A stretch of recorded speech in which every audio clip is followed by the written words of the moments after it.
the hostages as a threat during their ground operations. Their bodies were brought back to Israel. At least 2 of the hostages were Israelis kidnapped from farms on October 7th. The identity of the 3rd hostage has not been released. The IDF says it has deep remorse for the incident and that immediate lessons have been learned and are being passed on to troops in the field. CBS News foreign correspondent Ramy Inocencio joins us now from Tel Aviv. Ramy, I know this is developing still. What more do we know at this point? Sure, Elaine. Yes, the Israel Defense Forces, first off, started this statement out saying that this is a sad and a painful event for everyone, no doubt. But during a combat mission in Shajaya, which is a town east of Gaza City in the north of the Strip, apparently Israel Defense Forces engaged with militants, and during some time in the battle, what's believed is that these 3 hostages were able to somehow get away from their captors or were abandoned by their captors, but then they were mistakenly identified as a threat, and then the Israel Defense Forces then opened fire and then killed them. In terms of their identities, we do know the identities of at least 2 of them. One is a 28-year-old man, Yotam Hayim. Apparently he was taken on October 7th. He was alone in his kibbutz of Kfar Aza, in a safe room.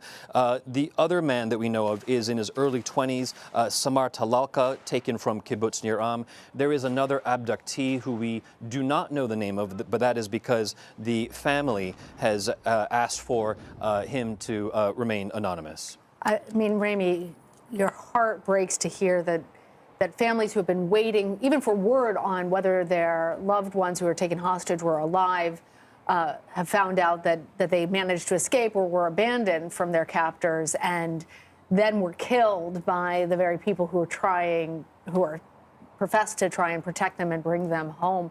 Are we hearing any sort of reaction there in Israel to this news? Sure. The initial reaction that I'm seeing out there is one of empathy and understanding on behalf of Israelis who have started to make comments. There is a lot of support for what Israel's military is doing inside Gaza. From what I'm seeing, it seems that people are saying, while this is tragic, while this is painful, while this is something that we do not want to be talking about, that things like this sadly and tragically will happen. They say that they understand that the Israeli Defense Forces are coming up against a very difficult situations fighting in Gaza. The IDF itself has also, I suppose, in effect, tried to explain that these are active war zones. Shajaya being one of them to the east of Gaza City, another one just to the northeast of Gaza City, Jabalia. And then also in the south. The reporting that we have done over now the past 10 weeks come tomorrow has been one of consistent conflicts across the 25-mile length of the Gaza Strip. So it is unfortunate, but some people are saying that they understand that these things happen. Of course, if you are the families of these hostages who have now been killed, these families no doubt are in pain, and it seems right now that Israel is trying to rally around them. Yeah, undoubtedly. So U.S. National Security Advisor Jake Sullivan was just in Israel asking for a slowdown of the intensity of the offensive. I wonder at this point, Ramy, I know it's early yet, but is there anything to indicate that this particular incident might actually curb the intensity of the offensive underway? You know, I think it'll make people pause in terms of the push across the Gaza Strip.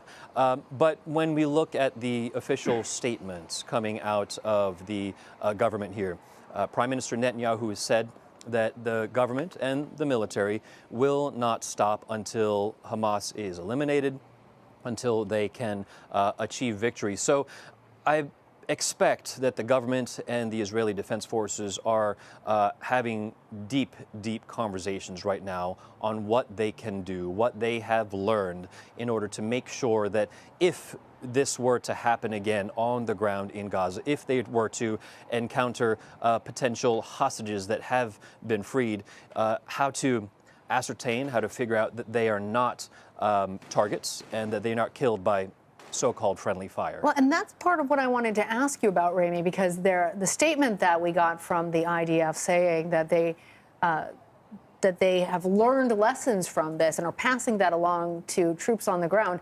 I'm not sure what exactly those lessons might be. Any more insight into that?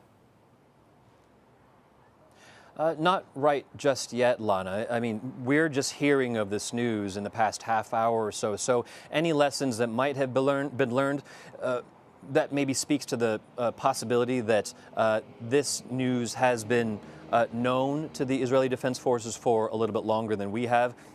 But in terms of the lessons that they say that they have learned, there's nothing that we at least know publicly about. The statement, though, it's clear that they are admitting fault. They're admitting responsibility here. Part of the statement that just came out, the Israel Defense Forces says, quote, "It bears responsibility for everything that happened. We're investigating the incident, expressing deep remorse over the incident, and sending the families heartfelt condolences." I imagine they're also trying to, at least, if you will, politically get ahead of any potential backlash by coming out ahead of this, trying to come out ahead of this and say, listen, we know that we failed. We know that we messed up while we were trying to do our job. This is what's happened. We're trying to be transparent about it. All right. Rami Inocencio in Tel Aviv for us. Rami, thank you. Maersk is suspending all vessels' passage through the Red Sea in response to Iranian-backed Houthi rebel attacks in the Middle East. 2 commercial vessels were struck there earlier today. The latest strikes were launched out of Yemen. So far, no injuries have been reported. The attacks are part of the escalating tensions in the region, which have only heightened since the start of the Israel-Hamas war. CBS News national security correspondent David Martin joins us now. He's at the Pentagon. David, what more are we learning about these attacks? Well, you said it. There were 2